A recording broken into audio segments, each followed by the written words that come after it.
Excel के अंदर फॉर्मूले हम आगे कर रहे हैं, ठीक है ना। पॉइंट को रिमूव करने के लिए जो है फॉर्मूले बता रहा हूँ आपको मैं 3।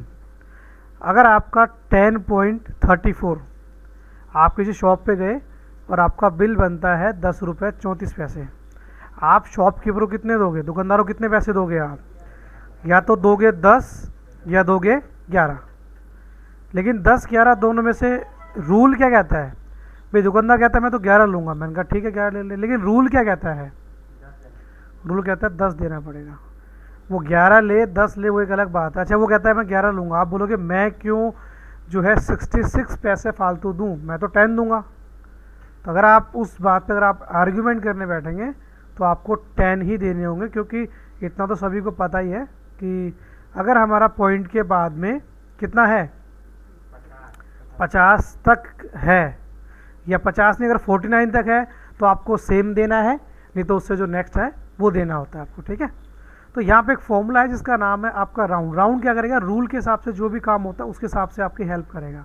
राउंड लगाया, ब्रैकेट स्टार्ट किया, सेल नंबर डाला, कोमा जो है 0, ये 0 आपका फॉर्मूले के अंदर ही है। अब जो रूल कहता है उसके हिसाब से जो आउटपुट है वो आपका आएगा। अभी रूल क्या कहता है, कितना आना चाहिए बताओ? 11 आना चाहिए, 11 आ गया। फॉर्मूले में क्या लगाया मैंने? राउंड, सेल नंबर, कोमा 0, ठीक है।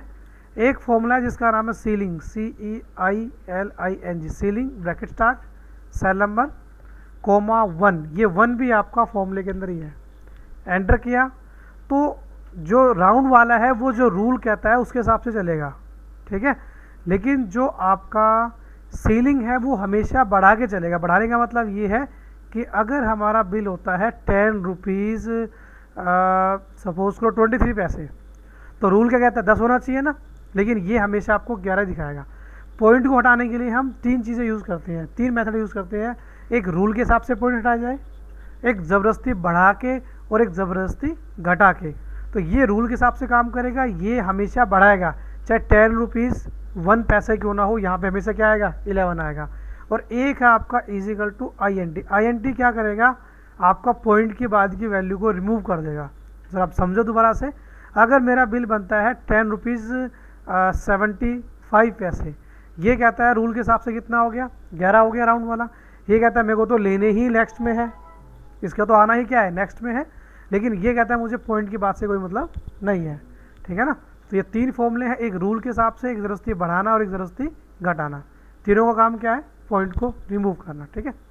एक सेल के अंदर आपने लिखा 12, एक में लिखा आपने 15। अगर आप कंडीशन चेक करवाना चाहते हैं, जैसे ज़रा ध्यान देना, हमने एक फॉर्मूला यूज़ किया एंड का फॉर्मूला लगा के हमने पूछा कि जो D10 में लिखा है, सॉरी D10 नहीं, जो D1 में लिखा है क्या वो 8 से बड़ा है? ज़रा ध्यान देना मैं क्या कहना चाह रहा हूँ। हमने ये कहा कि जो D1 में जो लिखा हुआ वैल्यू है, क्या लिखा है मुझे नहीं पता, लेकिन क्या वो 8 से बड़ी है? ठीक है। फिर हमने अगेन पूछा, ये कंडीशन चेक कराने के लिए यूज़ करते हैं बेसिकली फॉर्मूला।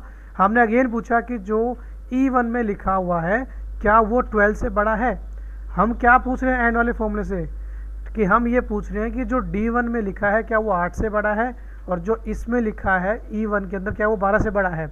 अगर ये दोनों कंडीशन ट्रू होंगी तो आंसर आएगा ट्रू, और अगर एक कंडीशन भी आपकी गलत हो गई तो आंसर क्या आ गया? फॉल्स आ गया। कंडीशन चेक करवाने के लिए बेसिकली क्या इसका हम यूज़ कर रहे हैं। हमने पूछा कि सेल में कैसे बड़ी वैल्यू है और कैसे में बड़ी है, अगर दोनों सही है तो आंसर आ गया ट्रू, अदरवाइज क्या आ गया? फॉल्स आ गया। एक फॉर्मूला और है इसी के जैसा, जिसका नाम है और के नाम से, सेम है। हमने क्या D1 में जो लिखा हुआ है क्या वो 8 से बड़ा है, और क्या E1 में लिखा हुआ वैल्यू 12 से बड़ी। हमने सेम कंडीशन लगाया, सेम सब कुछ किया, बस यहाँ पे क्या था? एंड, और यहाँ क्या हो गया? और हो गया। अब डिफरेंस क्या? डिफरेंस ये है कि जैसे आपने कंडीशन गलत की, आपने यहाँ 5 किया तो कंडीशन क्या हो गई? गलत हो गई।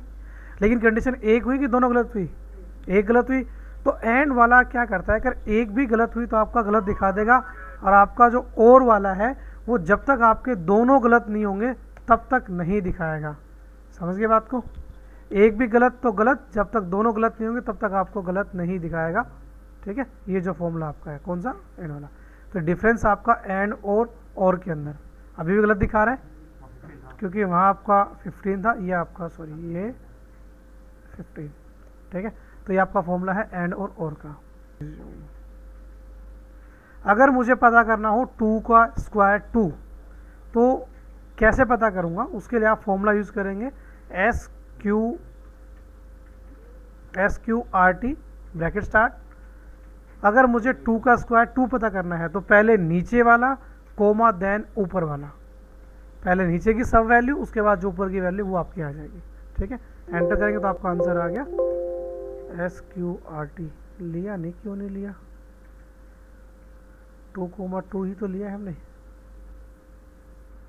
रिज्यूम फॉर्मूला जो है पावर का फॉर्मूला है, वो स्क्वायर का नहीं था, POWER पावर। ठीक है, अगर हमें पावर लगाना हो, पावर लगाने का मतलब ये है कि अगर हम पावर लगाना चाहते हैं 3 की 4, ठीक है ना, तो 3 इंटू में 3 इंटू में 3 और इंटू में 3, आंसर क्या आएगा 81 आएगा। अगर मैं पावर लगाना चाहता हूँ, कितनी लगाना चाहता हूँ 2 की पावर 3 यानी 2 का क्यूब, अगर हमें ये निकालना हो तो क्या करेंगे हम 2,3 लिखेंगे, मतलब पहले नीचे का और देन कोमा ऊपर का। ठीक है, अगर हमें स्क्वायर पता करना हो कि हम ये पूछना चाहते हैं कि 81 किसका स्क्वायर है, तो SQRT bracket start cell number bracket close. तो ये जो फॉर्मूला है स्क्वायर वाला, ये क्या करेगा आपको स्क्वायर निकाल के देगा। जैसे कि 81 किसका स्क्वायर है 9 का है, 49 किसका स्क्वायर है 7 का है। ठीक है, अगर मैं 35 लिखूंगा तो 35 तो किसी का भी नहीं है, लेकिन किसी ना किसी का तो है ही। अगर आप पॉइंट में लेके चलेंगे तो कुछ ना कुछ आपको यहाँ पे क्या करेगा, वो दिखाएगा ही दिखाएगा। ठीक है ना, तो हमने यहाँ पे फिलहाल क्या ले लिया 49 ले लिया। ठीक है, तो ये भी साथ में आपको करके चलना है, समझ गए बात को। दूसरा OD1 का हमने कर लिया था, उसके अंदर अगर आपने लिखा हुआ है एक सेल के अंदर हमने लिखा हुआ है स्पेस करके राम। ठीक है, अगर मैं इसको कॉपी करूँगा और पेस्ट करूँगा तो ये जो स्पेस है ये भी साथ में आएगा, आएगा नहीं आएगा, आएगा। लेकिन आप चाहते हैं नहीं आए, आप सेल में से जो है सिर्फ मैटर निकालना चाहते हैं, लेकिन जो स्पेस है वो नहीं चाहते हैं, तो आप यूज़ करेंगे ट्रिम। ट्रिम का मतलब होता है काटना। ट्रिम क्या करेगा, आपका जो है सेल में से फालतू स्पेस क्या करेगा, निकाल देगा। अच्छा, वो भी कौन सा, ये वाला, ये नहीं, ये स्पेस नहीं है तो वैसा ही है आपका, ये जो स्टार्टिंग का जो स्पेस है उसको हटा के सिर्फ कंटेंट आपके सामने ले आएगा। ठीक है, आपको और कभी रिपीट करना पड़े कुछ भी तो आप यूज़ करें repeat, REPT bracket start. Double course के अंदर आपको जो रिपीट करना है वो लिखेंगे, कोमा कितनी बार रिपीट करना है वो लिखना है। एंटर किया, ठीक है, तो मैंने कितनी बार रिपीट किया था 5 बार, तो आपका 5 टाइम आ गया। अब एक काम और करना, सेल को एडिट करके यहाँ पे स्पेस दे देना। अगर यहाँ पे स्पेस दोगे तो क्या होगा, साथ में स्पेस आना भी स्टार्ट हो जाएगा। ठीक है, एक आधा टेक्स्ट का फॉर्मूला और कर लेते हैं साथ में। हमने एक सेल में लिखा हुआ है राजकुमार था, राजकुमार। अगर मैं ढूंढना चाहता हूँ इस सेल के अंदर कि मुझे फाइंड करके बताया जाए कि कहाँ पे इस सेल के अंदर जे लिखा हुआ है, तो सबसे पहले हम लिखा फाइंड, फिर bracket start, comma double quotes में लिखा जे। क्या ढूंढना चाहते हैं, सॉरी किस सेल में ढूंढना चाहते हैं, हमने कहा ढूंढना चाहते हैं A7 के अंदर। एंटर किया, कहता है 3 नंबर पे है, तो जे 3 नंबर पे है ना हमारा। अगर मैं यहाँ पे बोलता हूँ मुझे A ढूंढना है, या चलो मैं कहता हूँ कि मुझे R ढूंढना है, तो बताओ R कौन से नंबर पे है, लास्ट पे भी है फर्स्ट पे भी है, लेकिन जहाँ इसको पहला मिल जाएगा ये वहीं ढूंढना बंद कर देगा। समझ गए बात को। ठीक है, तो ये आपका फॉर्मूला है, किसका फॉर्मूला है, आपका फाइंड का। इसी का ही एक साथ का फॉर्मूला और भी है जिसको हम यूज़ करते हैं सर्च के तौर पे, SEARCH सर्च ब्रैकेट स्टार्ट। क्या सर्च करना है, हमने कहा जे सर्च करना है, किस सेल के अंदर, इस वाले सेल के अंदर। दोनों फॉर्मूला का एक ही काम है, एक ही रोल है आपका, एक फाइंड और एक सर्च आपका। ठीक है, ठीक है, तो ये सारे फॉर्मूले जो आज मैंने कराए हैं ये आपके सामने आ गए हैं प्रॉपर, पूरे के पूरे। इनको एक बार थोड़ा सा और जूम आउट कर देता हूँ, इनको लिख लो, और यानी कि फ़ोटो क्लिक करनी फ़ोटो क्लिक कर लो, मर्जी है आपकी। ठीक है, ये लो।